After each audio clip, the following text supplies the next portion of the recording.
Hey, what's going on, crypto people? It is the Crypto Siege with another day in the life and the crazy life that is the digital asset space. Good morning. Happy Monday to you. Hope you guys have an absolutely outstanding day today. Yeah, it's Monday. I'm excited. Looking forward to the interest payments from Celsius on my digital assets. I love that. And not only do I earn interest on my XRP, more XRP, I actually earn XRP on the interest XRP. So that is a really, really cool deal. Shout out to Alex Mashinsky and the whole team over at Celsius. They bumped up, they actually upped the rates on ETH as well. So 6+% for ETH, for Ethereum, 6+% APY on Bitcoin as well. So absolutely excited about that, guys. So listen, guys, if you don't know already, you can certainly follow me on Twitter. You can see it there, crypto_siege. And shout out to all my friends out in podcast world. I appreciate you guys checking in. I noticed the numbers have been going up and up, right? So I appreciate you guys hanging out there. You can find me on all the major podcasts, whether it be Stitcher or Spotify, iTunes. You can check us out there. It's the Crypto Siege out there in Twitter world. So guys, listen, I'm going to share a little bit about Twitter world out there in the podcast. The podcast is called The Crypto Siege, CEEJ. So you're going to share a little bit from everyone's been sharing this morning. Shout out to Crypto Eddie. I saw her share that earlier today. An interesting, we all know Crypto Eddie, right? And if you don't know, you should find out. So definitely go check her out on YouTube, Crypto Eddie, ERI, Crypto Eddie. She is absolutely outstanding, big time value add to this community, to the XRP community, without question. So saw an interview with, I think her name was Natalie Cruz, goodness, I should know her name, who's a strategic advisor, and I'm gonna share that with you, at Ripple, strategic advisor. Wow. Former Morgan Stanley VP as well. And I'm actually going to share an article from Morgan Stanley with you guys, which I think is important. So let's hop in this. So guys, listen, this is your XRP Ripple daily news in around 0 to 10 minutes. By the way, guys, I'm actually using an external mic, a USB mic. So please let me know in the comments if the mic is working well. I would definitely appreciate that. Yeah, I got this as a gift from a brother-in-law, soon to be brother-in-law. So actually excited to try this out. Hopefully this will help overall with just, I don't know, less weight on the computer. I don't know. You guys know I've never used an external mic before. I've always just used the internal mic, and it seems to work.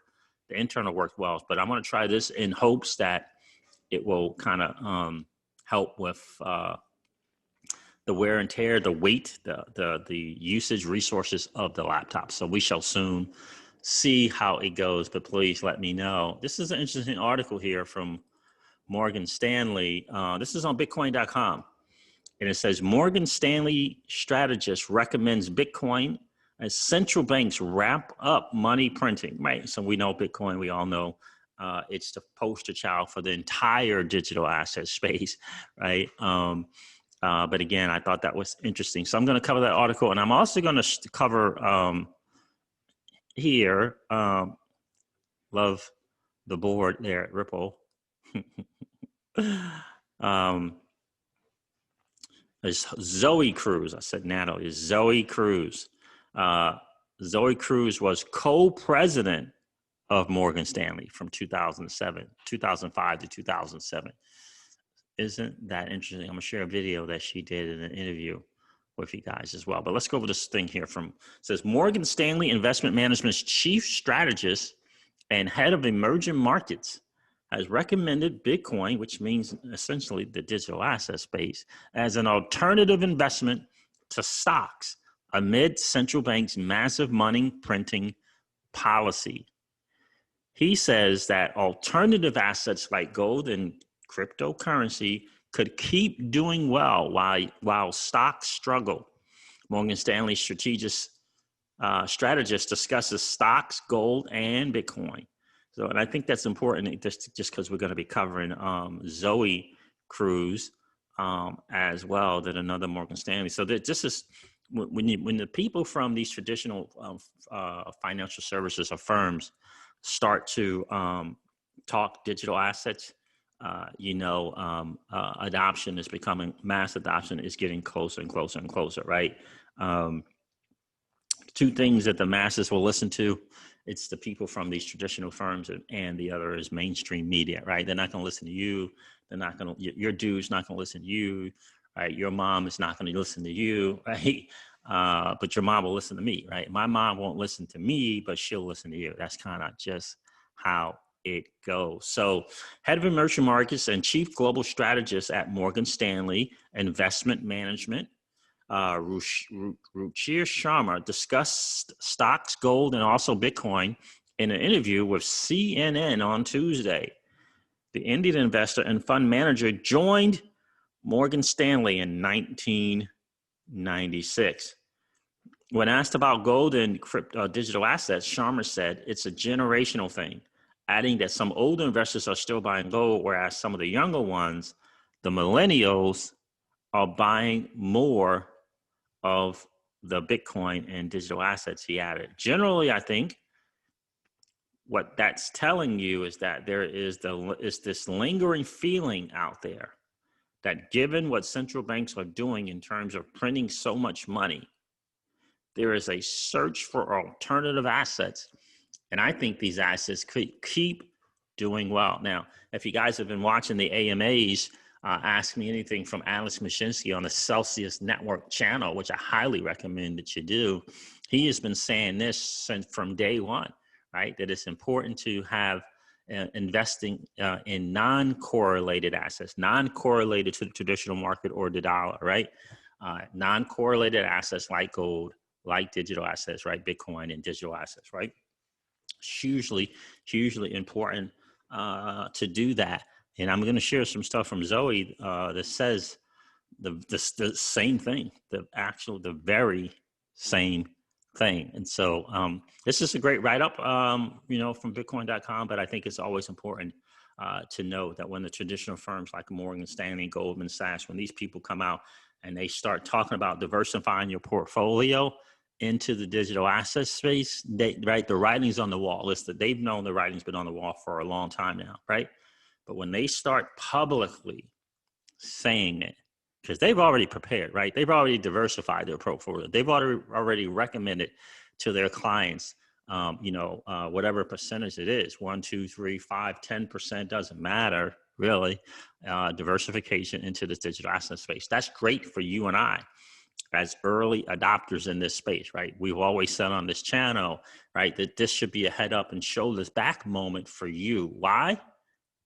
You're an early adopter in this new asset class, and people from Morgan Stanley and Wall Street and institutional money, they want the assets that you already hold, And so that is really, really exciting. I'm not going to go over all of this article because I do want to share from the video with Zoe Cruz. Let me go over her background a little bit for you guys, right? Zoe Cruz. Now, you got the board of directors. This says she's a strategic advisor.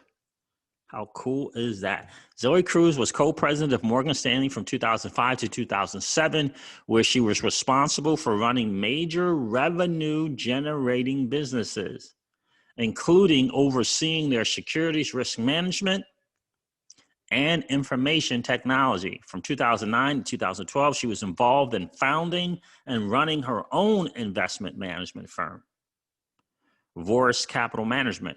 Prior to becoming co-president of Morgan Stanley, she had been its global head of fixed income, commodities, and foreign exchange from 2001 until 2005. She joined the company in 1982 and was the 3rd founding member of the Foreign Exchange Trading Group. She was senior advisor at Promontory Financial Group, LLC, and is currently founder and CEO of EOZ Global, a single family office. She is also a member of the Old Mutuals PLC Board of Directors and a member of the investment committee for the Endowment Fund of Bowdoin College. Forgive me if I didn't pronounce that right. So that's a pretty good resume there, right? Strategic advisor at Ripple. Let's listen to some of the things that she has to say in this interview. Pretty cool. So the Kennan Institute. And here's Zoe Cruz. I think the first thing I'm going to share with you guys is right around here. Let's just do this. And hopefully this is going to play. In the stagflation environment, 10% maybe, into that world, but not just Bitcoin and not just XRP, but the top contenders. Yeah, that leads me to my next question, actually. So, I mean, we do talk a little bit about, I mean, you talked so far about cryptocurrencies as an asset class, but we know that, I mean, there are, I would say, zillions of cryptocurrencies around.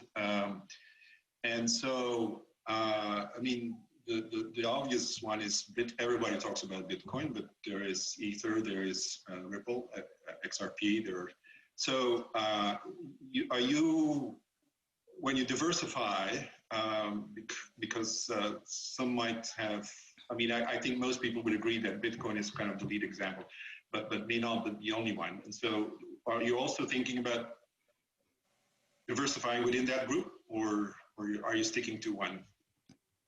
So diversifying within that group. So the first step is a two-step diversification. First step, diversifying from traditional asset classes. Right. And then the second, once you decide what is your risk profile, whether it's 3% or 10%, it doesn't matter. Diversify within that asset class of the top 5 to 10 crypto assets, cryptocurrencies. And to me, saying I'm only going to put Bitcoin, I'm only going to invest in Bitcoin because it's the current winner, or the digital gold as they call it, is equivalent to say that in the early 2000s, you're only going to invest in one internet stock. And I don't need to tell you whether it's social media, Facebook didn't exist by and large. I mean, Netscape was the browser of choice with 75% market share. Right. Google is the leader now, and Netscape doesn't exist. So to me, it's the equivalent thing. I don't know, there will be winners and losers, but I wouldn't want to have Bitcoin end up being the Netscape of your investment opportunity. And again, the way I look at that diversification, each of those currencies was designed differently. It has underbellies, all of them do, but it also has clear winner characteristics in the alley that they chose to compete in. So Bitcoin is the digital gold. So when I talk about diversifying, it's the idiosyncratic risk of that particular cryptocurrency. So the pluses and the minuses of Bitcoin, digital gold, the oldest, it made a lot of people rich. So you have a lot of passionate people that would, you know, be very good at defending it and its construct. Its underbelly is actually, it costs a lot of energy. And I don't need to tell you, ESG, environment, social governance, is the new thing. The bigger the blocks, the more successful Bitcoin becomes, the more that's an issue.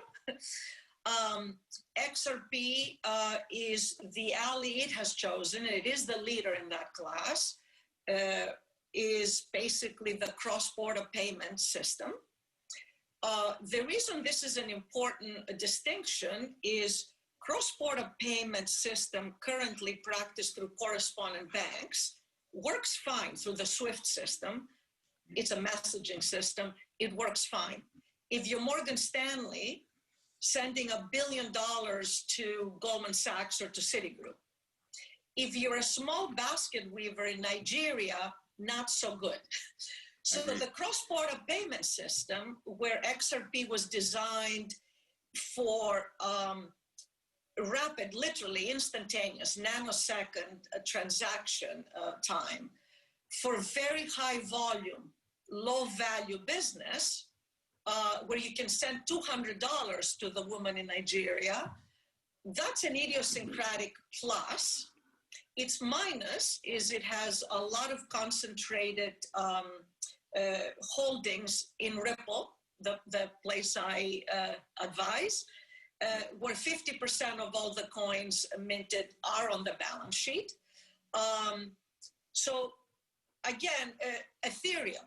Ethereum is a very successful currency. Its ally is smart contracts. There are a lot of very smart people actually coding and doing a lot of building beautiful things on smart contracts on Ethereum. So I would look at these currencies as a VC investment, a surrogate for a VC venture capital investment, without the fees and without the intermediaries. And as you know from VC investments, you're very, very good if you have 2 moonshots and 8 of them go to nothing. So that's how I view that world. I like that actually, because indeed, those 3. That is, that is a very, very profound statement, and that she is essentially saying that your investments into digital assets, and she's talking the top 3, right? She mentioned BTC, ETH, and XRP, is like a VC investment. A VC investment without the intermediaries and the fees, right? So what she is saying is that, you know, we are currently in a place where you can act as if you're a VC, right?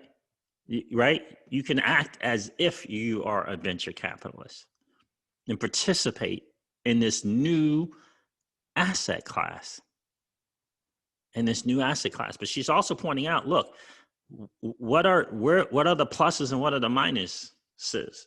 Where are they winning? Are they winning? Are they the lead in the lane? She said alley, right? But are they the lead in the lane that they choose to drive in?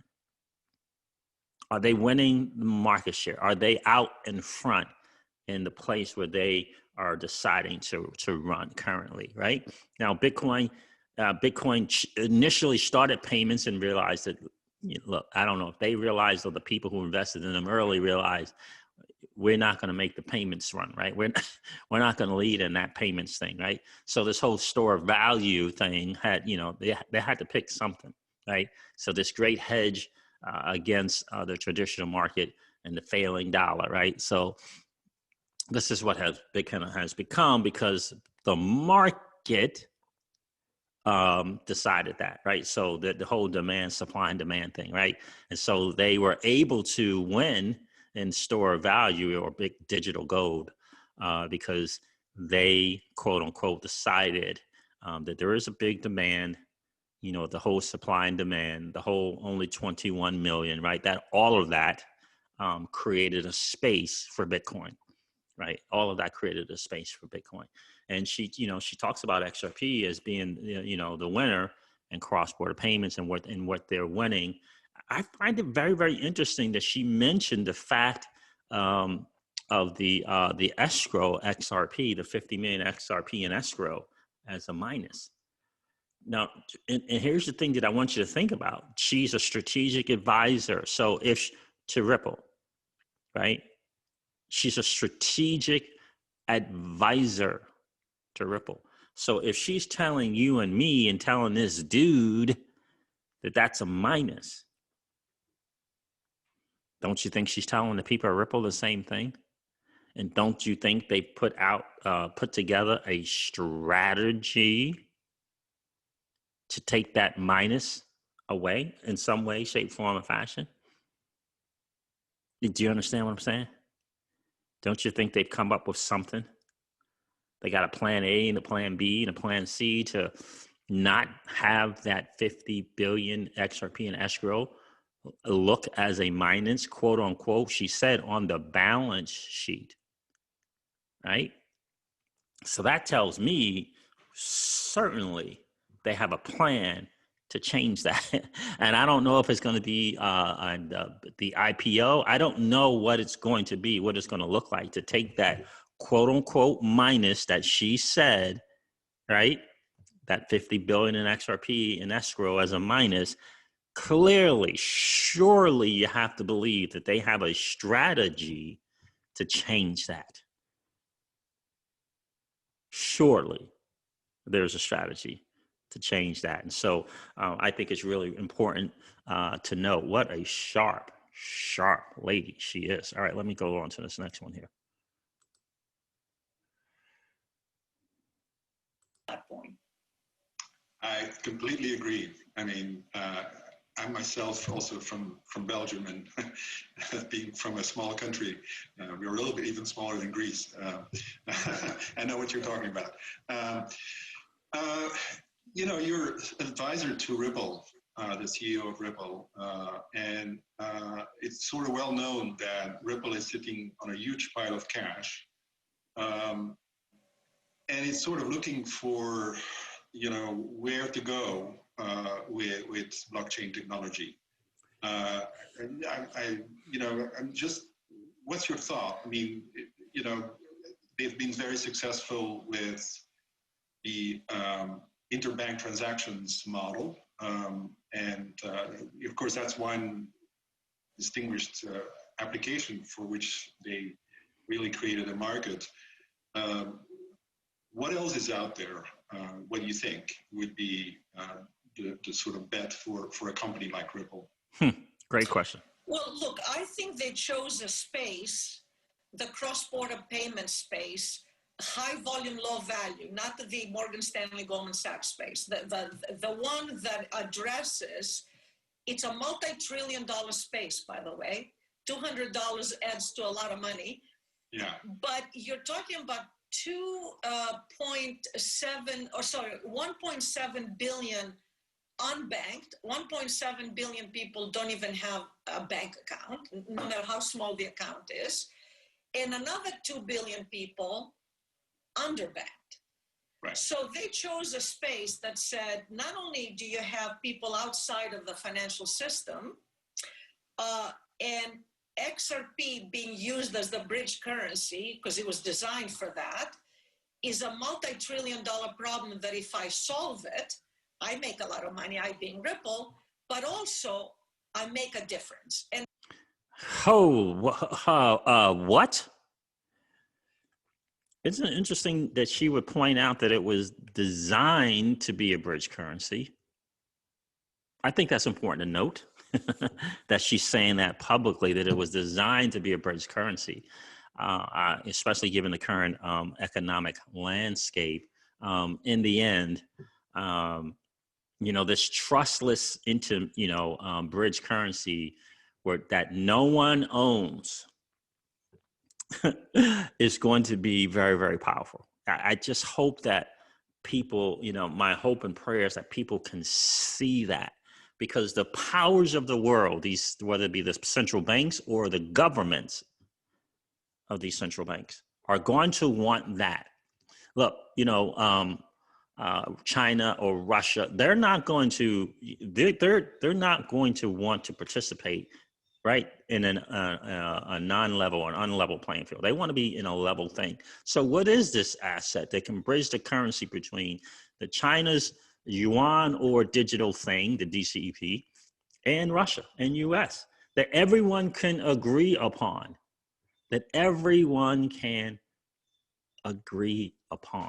everyone, obviously that's going to be the top 5 nations of the world, like Chris Lawson, he may even have said 4 of the world, whether it be yuan, renminbi, the ruble, whatever it is, the 4, right, the euro, the yen, whatever those 4 or 5 are, that bridge currency, again, that no one owns as this bridge currency, that is going to be the key, that no one can control it or own it, right? I think it's massive. And the fact that she said that is huge. And she also said, when you put those numbers together, that's nearly 4 billion unbanked and underbanked combined. And she says, listen, as a Morgan Stanley person, did you just not hear her say how Ripple wins? Which means how people who hold XRP, in my opinion, win if this is the chosen one to solve this cross-border payments issue and or challenge. And I just think it's important to know. She mentioned the ESG for a reason. The energy, I forget what it's called, governance, energy, something governance. Look, the powers of these WEFs and these UNs and these IMFs, the fact that XRP acts in the way that it does is going to be massive. It's just, look, it's checking the boxes, right? It's checking the boxes. And again, all the attributes that XRP has are being recognized and recognized and recognized and recognized. And again, I always say on this channel, when it comes to digital assets, those very same people, the WEF, the WF, the IMF, the G20, G7, the UN, when it comes to digital assets in the digital asset space, when you talk to them, what they're hearing is wah, wah, wah, wah, wah, wah, wah, wah, wah, right? They are not trying to hear it. But when it comes to cross-border payments, they're right. The ears perk up, right? They sit up in their seat. They sit up in their seat and they pay attention. They all agree on the challenges of cross-border payments. They all agree on cross-border payments. And then if you have something that's going to solve that in a big-time way, cure a lot of the ailments in cross-border payments, and has these attributes that doesn't affect the ecosystem in terms of electricity, in terms of harming the environment, it's environmentally friendly. What? A digital asset, environmentally friendly, fast, efficient, no one owns, acts as a bridge currency to the world? I don't know, but it seems like to me that those very same people can come to an agreement, just like the CFPB did, right? And the WF, right? The forum that mentioned Ripple. It seems like to me they're going to come to a certain agreement on this asset. That's what it feels like to me, right? Because they don't have to dive deep into finding out about it. The attributes of XRP in Ripple is being, again, screamed from the rooftops, as opposed to BTC. So when you got an asset where its attributes are being highly touted, and then you have this space that it can operate in cross-border payments that they all agree upon has some shortcomings, some shortfalls, right? That's, for me, is a checkmate, but we shall soon see. And frankly, the reason I am so excited to work with that company is they can change the world. So that's their mission. They're not going to, it's very expensive, by the way, to have railroad tracks that reinvent the way cross-border payments are being done. So they're lucky to have a balance sheet for such a worthy goal. Having said that, look, I used to be an options trader. Options are wonderful things to have, provided they're not too expensive. They understand that the ecosystem is being built, exchanges that are worthy of that word, as opposed to fly-by-night exchanges in the middle of nowhere. So they are putting some money in that optionality of, if that infrastructure gets built, it has two things. One is it legitimizes the space, and also you're making money on your investment.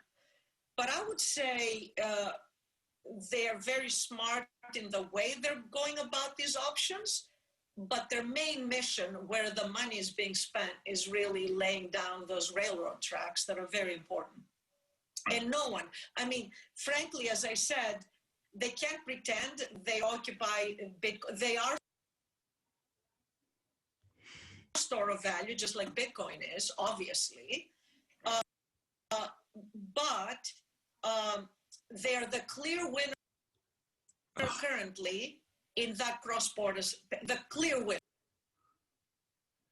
Look, and that's why that's some outstanding stuff. Forgive me for my computer. Again, for some reason, I don't know, when I'm playing videos, I'm just having some big time issues with that going on. But she said it's the clear winner in cross-border payments. It's the clear winner. Again, it's the clear winner in the lane that they chose to drive in currently. And she said it's a store of value. And she said XRP is a store of value. Again, it's for us. This is someone who's outside of the digital asset space looking in. Right? This is someone who talks, or her circle is outside of the, right? Her circle of friends, if you will, is outside of the digital asset space. Right? This is someone who can have a chat with someone from Goldman Sachs. She can have a chat with someone from BNY Mellon, from Accenture, right? She can get on the phone and have a conversation. She can hop on the Zoom and have a conversation with these people and sing the same song that she's singing right now to this dude here on this interview. And I just think it's very, very important to note, because if she's telling him and she's telling us, yeah, it's a store of value. If she's telling him and she's telling us, yeah, they are a clear winner in this cross-border payment space. She's probably telling her circle as well. And so this is really, really exciting. What a great interview. I only had a chance to check out a couple of pieces of this, but I am going to listen to this all the way through when I get some time today as well. So, wow, great job, Zoe. Thank you for sharing. Ripple did a good job in choosing this woman here to act as a strategic advisor. Oh, wow. Yeah, I'm excited. Absolutely excited about Ripple, the company, and looking forward to taking advantage of the things that Link 2 has to offer as well in terms of Ripple and Uphold and Link 2 themselves. Wow. All right, guys, listen, I'm going to wrap up this video like I do all of my videos and remind you guys of this. Old money doesn't want you to win. They don't want us to win. They would rather us remain a cog in their perpetual wheel of trading our time for dollars. They don't want us to play in the same playground that they play in, where we allow our money to work for us. This is our chance to win, guys. The digital asset space is our chance to win. We are in the midst of the greatest transfer of wealth in the history of man. Are you participating, or are you standing on the sidelines? Here's what I do know, that the battle for you has already been fought, and the victory is yours. Go get it. I'll talk to you soon, guys. See ya. Bye.